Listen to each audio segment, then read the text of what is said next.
பழமான பிறகு காயாவது எது? அந்த எலுமிச்சம்பழத்தை அரிஞ்ச உப்பை போட்டு குளிக்க வெயில் வச்சு எடுத்தீங்கன்னா ஒரு காய் ஆயிடுச்சா? எலுமிச்சம்பழம் ஒரு காய் ஆயிடுச்சா? எலுமிச்ச பழம் காய் ஆயிடுச்சா? ஆகா, அதுதான் என்னை மண்டையை ரொம்ப வருத்தி எடுத்துட்ட விஷயம். என்ன அப்படின்னா, அப்பா செத்து போனார், இயற்கை எழுதினார். அம்மா செத்து போனார், இயற்கை எழுதினார். ஏன் ஊறுகாய் இயற்கை எழுத மாட்டேங்குது? உப்பை போட்டு விட்டாங்க, வேற ஒன்றும் இல்லையே. அப்போ இப்போ மரத்துலேருந்து உளுந்த பழம் 4வது நாள் மண்ணோட மண்ணா ஆயிடுது. ஆனால் ஊறுகாய் 1 வருஷம் நாள் பாக்கெட்டுக்குள்ள அப்படியே இருக்க.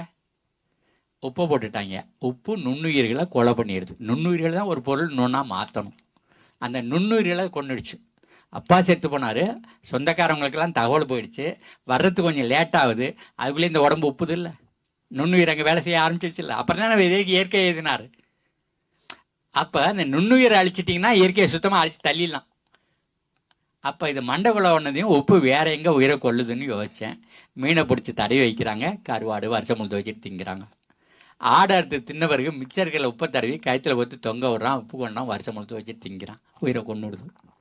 அப்படின்னா மூட்டை மூட்டையா லாரியா யூரியா டிஏபி பொட்டாசு எல்லாத்தையும் கொண்டு போய் நம்ம மண்ணில் கொட்டினாங்களே, நம்ம மண்ணெல்லாம் இப்போ உப்பு கொண்டமும் கருவாடாகவும் இருக்குன்னு நினச்சாங்க யார். அப்போ தான் இந்த தாடி என்னமே எடுக்கிறதுலேன்னு முடிவு பண்ணேன். அறிவு இங்கே இருக்குது, அறிவு காலேஜில் கிடையாது, புத்தகத்தில் கிடையாது. நம்ம அக்ரேஜ காலேஜில் நாங்கள் படிக்கும்போது கடைசி வருஷம் எங்களை சோதிப்பானில் பரீட்சையில் தேர்ச்சி இவனுக்கு மார்க் போடுறதா இல்லையானு கையில் ஒரு பாக்கெட் கொடுப்பாங்க. அதை நாங்கள் சோதிச்சு இது என்ன உப்புன்னு கண்டுபிடிக்கணும். எங்களுக்கு கொடுக்கறதே அப்படி தான் கொடுப்பான், வாட் சால்ட்டுன்னு கண்டுபிடின்னு தான் கொடுப்பான். ஆனால் உங்கள்கிட்ட கொண்டாந்து கொடுக்கும்போது ஃபெர்டிலைசர்னு கொடுத்தானே, விவசாயிட்டு கொடுக்கும்போது ஃபெர்டிலைசர்னு கொடுத்தாயா, அக்ரிகல்ச்சர் காலேஜில் சால்ட்டுன்னு சொல்லி கையில் கொடுத்தாயா. அந்த உப்பை மண்ணில் போட்டு அங்கே உப்பில் இருக்கிற மண்ணில் இருக்கிற உயிரெல்லாம் இல்லாமல் பண்ணாங்க, அந்த மண்புழெல்லாம் எல்லாம் பண்ணாங்க. அதுக்கப்புறம் தான் அவனுக்கு ஃபெர்டிலைசர்லாம் விற்றுது. சொல்லுங்க. இப்போ இதை மறுபடியும் சொல்லுங்க. பொய்யை தொழுது அடிமை செய்வார்க்கே செல்வமெல்லாம் உண்டு. சரிதானா? உண்மை சொல்லுவார்க்கோ ஒன்றும் இல்லை, உழுது வைத்து அற்பார்க்கு உணவில்லை. அந்த அந்த பழைய அடிமை வாழ்க்கை அப்படியே தொடர்ந்துருக்கு. என்ன சுதந்திரத்தை காற்றை சுவாசித்து பார்க்கல.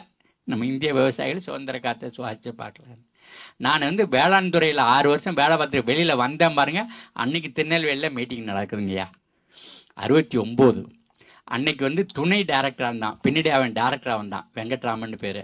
அப்புறம் அவன் அமெரிக்காவுக்கு போனான், வேர்ல்டு பேங்கில் வேலை பார்த்தான். அங்கேருந்து திரும்பி மறுபடியும் இங்கே பிளானிங் கமிஷனில் உட்காந்தான். எல்லாமே சேர்ந்து அழிச்சதெல்லாம் அவங்க தான் அழிச்சாங்க. ஆனால் அந்த ஆள் எங்களை பொறுத்தவரைக்கும் ரொம்ப நல்லவன், விவசாயியை பொறுத்தவரையிலும் அவ்வளவு பிரியமாக இருப்பான், அவ்வளவு நல்லா பேசுவான், நல்ல பேச்சாளர். அவன் கையில் ஒரு நாற்று வச்சுருக்கான், 5-8 நாற்று வச்சுருக்கலாம். மேலே எவ்வளவு இலை இருக்கோ அவ்வளவு இலைக்கு கீழே அந்த வேர் இருக்குது. அப்போ அந்த ஆள் சொன்னான், இங்கே பாரு, மாடு நிறையா பால் கறக்கணும்னா வாய் வளமாக இருக்கணும்னு சொல்லுவான். மாடு நிறைய சாப்பிட்டதுன்னா அது ரத்தமாக மாறும், ரத்தம் பாலாக மாறும். அப்போ மாடு நிறையா பால் கறக்கணும்னா வாய் வளர்க்கணும். அப்போ இந்த நெல் இருக்குதே, இது நிறைய ரசாயன உரத்தை சாப்பிடும், அதை நிறையா நல்லா மாற்றும்னு சொன்னோம். அப்போ இங்கிலீஷில் அதுக்கு பேர் என்ன? High fertilizer responsive strain. இப்போ நம்ம நெல்லுகள் இருந்ததே, பழைய நெல் ரகங்கள், அது எங்கள் அப்பா உள்ளே போனார்னா வெளில தெரிய மாட்டார், தோளவரத்துக்கு வைக்கலாம், அது மேலே காத்துன்னு இருக்கும். அப்போ அது அவனுடைய ஃபெர்டிலைசரை போட்டதையும் சாஞ்சிருச்சு. அவன் ஒன்னே சொல்லிட்டான், உன் நெல் மோசம்னு சொல்கிறான். ஏன் நெல் மோசம்னா யூரியா திங்க மாட்டேங்குதுன்னா, அவன் யூரியா விற்கிறதுக்காக வந்தவன். 1952 இங்கே முதல் எலெக்ஷன் வருது. அப்போவே ஃபோர்டு ஃபவுண்டேஷனுங்க வந்துட்டான், அவன் மோட்டார் கம்பெனிக்காரன். ராக்ஃபெல்லர் ஃபவுண்டேஷனுங்க வந்துட்டான், அவன் எண்ணெய் விற்கிறவன், பெட்ரோல் கம்பெனிக்காரன். பெட்ரோல் கம்பெனிக்காரனுக்கும் மோட்டார் விற்கிறவனுக்கும் இங்கே இருக்கவெல்லாம் திங்கறலைன்னா அவ்வளோ பெரிய இன்ட்ரெஸ்ட்டு. ஆனால் நமக்குலாம் தெரியாதுயா, அந்த இளமையில் இவ்வளோ பெரிய சூதுவாதெல்லாம் இருக்கும்னு அக்ரிகல்ச்சர் கிராஜுவேட்ஸுக்கெல்லாம் ஒருத்தனுமே தெரியாது. இன்றைக்கும் ரொம்ப பேருக்கு தெரியாது.